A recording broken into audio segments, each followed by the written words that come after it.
Donald Trump پر قاتلانہ حملہ، حملاور کس طرح سیکورٹی توڑ کر اندر داخل ہوئے، اس کا ویڈیو وائرل ہو گیا۔ امریکی صدر ڈونلڈ ٹرمپ حال ہی میں ہونے والے قاتلانہ حملے کی کوشش کے کیس میں ایک اہم ویڈیو امریکی محکمہ انصاف نے جاری کیا۔ اس ویڈیو میں واضح طور پر دیکھا گیا کہ ملزم ایلن کس طرح سیکورٹی حصار کو توڑ کر اندر داخل ہوا۔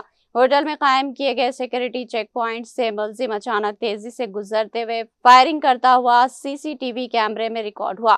اس واقعے میں ڈیوٹی پر موجود ایک سیکریٹ سروس افسر زخمی ہو گیا۔ امریکی حکام کے مطابق فائرنگ کے اس واقعے کی مکمل تحقیقات جاری ہے اور اسی سلسلے میں یہ ویڈیو جاری کی گئی۔